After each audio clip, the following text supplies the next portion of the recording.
প্রিয় দর্শক আসসালামু আলাইকুম। আমি জিনিয়া ঢাকা মিরপুর থেকে আবারও চলে আসলাম নতুন আরেকটি রেসিপি আপনাদের সঙ্গে শেয়ার করার জন্য।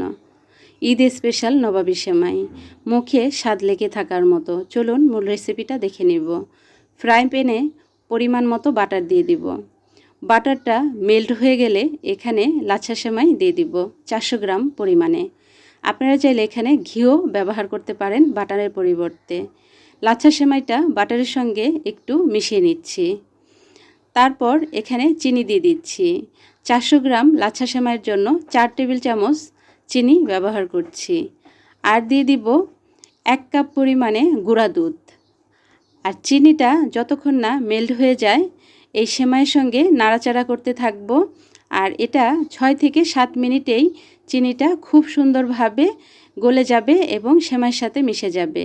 চিনিটা মেল্ট হওয়ার জন্য কোনো রকম পানি বা লিকুইড দুধ ব্যবহার করতে হবে না। এটা লো হিটে করে 6 থেকে 7 মিনিট রান্না করলেই মেল্ট হয়ে যাবে। তো আমাদের চিনিটা মিশে গেছে সেমাইয়ের সঙ্গে। এখন একটি সাইডে আমরা রেখে দিব। আর হাই ফ্লেমে করলে সেমাইটা পুড়ে যেতে পারে, অবশ্যই লো ফ্লেমে করতে হবে। এখন এখানে লিকুইড দুধ দিয়ে দিচ্ছি। 1 লিটার দুধকে হাফ লিটার তৈরি করে নিয়েছি।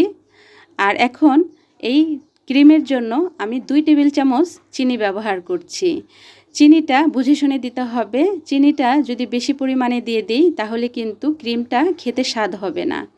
এখন দিয়ে দিলাম আমরা গুঁড়া দুধ। এখানে হাফ কাপ পরিমাণে গুঁড়া দুধ দিয়ে হ্যান্ড উইচ দিয়ে একটু মিশিয়ে নিচ্ছি।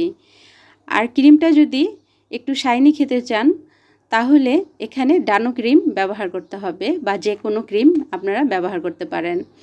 তো এখানে আমি ডানো ক্রিমের হাফ ব্যবহার করছি, পুরাটা ব্যবহার করছি না।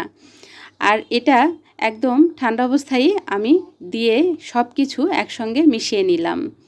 এখন হাফ কাপ লিকুইড দুধের মধ্যে আমরা কাস্টার্ড পাউডার দিয়ে দিব। এখানে 2 চামচ, চা চামচ দিয়ে 2 চামচ উঁচু করে। আর হচ্ছে কর্নফ্লাওয়ার দিয়ে দিব 1 চা চামচ উঁচু করে। খুব ভালো করে এটাকে মিশিয়ে নিচ্ছি। আপনারা দুধের পরিমাণ বুঝে আপনারা এটা ব্যবহার করবেন। এখন খুব ভালো করে হ্যান্ড উইচ দিয়ে অনবরত নাড়াচাড়া করতে হবে যাতে করে এটা পাতিলের তলায় লেগে না যায়। যদি ক্রিমটা পাতিলের তলায় লেগে যায় তাহলে কিন্তু ক্রিমের স্বাদটা নষ্ট হয়ে যাবে। তো ক্রিমটা আমরা এখন নামিয়ে নিলাম। আর এখানে দিয়ে দিচ্ছি আমাদের সেমাই। আমরা একটা সার্ভিং ডিশে এরকম একটু চেপে চেপে আমাদের সেমাইটা সেট করে নিতে হবে। আর অবশ্যই নিচের লেয়ারটা একটু মোটা থাকবে। ক্রিমগুলো আমি দিয়ে দিলাম। ক্রিমটা দিয়ে উপরেও লাচ্ছা সেমাই দিয়ে দিচ্ছি। আর উপরের থেকে উপরের লেয়ারটা একটু পাতলা টাইপের হবে সেমাইয়ের, আর নিচেরটা একটু ভারী হবে। এই জিনিসটা খেয়াল রাখতে হবে। এখন আমাদের পছন্দ অনুযায়ী বাদাম দিয়ে এটাকে ডেকোরেশন করে নিচ্ছি। আমি এখানে কাঠবাদাম কুচি দিয়ে দিলাম, কাজু বাদাম কুচি দিয়ে দিলাম, আর দিয়ে দিচ্ছি কিশমিশ।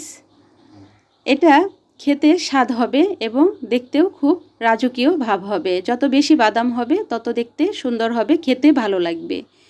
আর একটু সৌন্দর্যের জন্য এখানে গোলাপের পাপড়ি দিয়ে দিচ্ছি, জাস্ট ডেকোরেশনের জন্য। আর আমার কাছে খেতেও ভালো লাগে। আশা করছি রেসিপিটি ভালো লেগেছে। এতক্ষণ সঙ্গে থাকার জন্য ধন্যবাদ।